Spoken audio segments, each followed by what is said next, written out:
Other interesting business news, you have Carl Icahn selling his stake in Xerox back to the company for $542 million.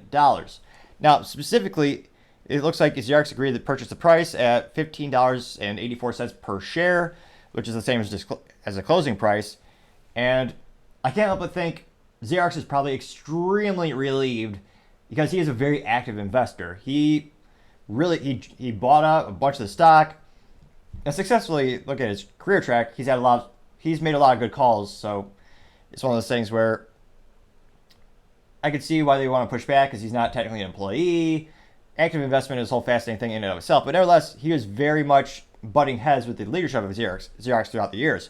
Now, he first actually disclosed his stake in Xerox back in 2015, and he was urging the company to explore strategic alternatives and improve operations while seeking board representation. And then several months later, Xerox announced they were going to split into two publicly traded companies, separating its service and hardware business, and it also guaranteed Carl Icahn 3 board seats.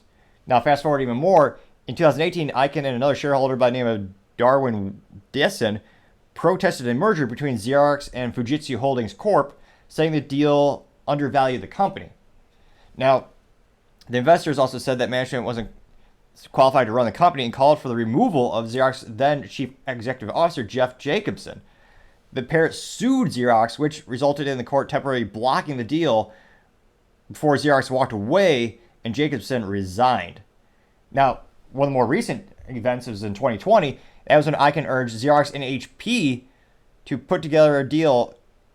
And yeah, talk about two very different companies, similar categories.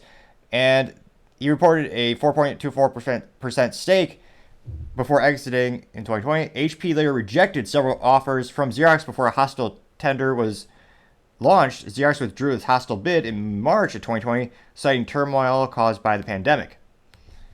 So, making lots of waves as an investor, I can't help but think most of the Xerox remaining board of directors and leaderships are probably exhaling a little bit, since there'll be much less drama, so to say, and much less activism from the investors, perhaps, so they can run the company as they see fit. It'll be interesting to see. Maybe Xerox will crash after this. Maybe they didn't make the right calls. Maybe he was right. But when it comes to these long-term calls, time always shall tell. Thank you, everyone, again for taking the time to tune in today. I know it's ambitious, but we're trying to get to 4,000 subscribers by the end of September, or rather October, because my ADHD, the months go way too quick these days. So if you can click that button, I'd greatly appreciate it. Also, if you take the time to like and comment, I really appreciate the feedback, even if it's critical, as we try to make the show better and better together.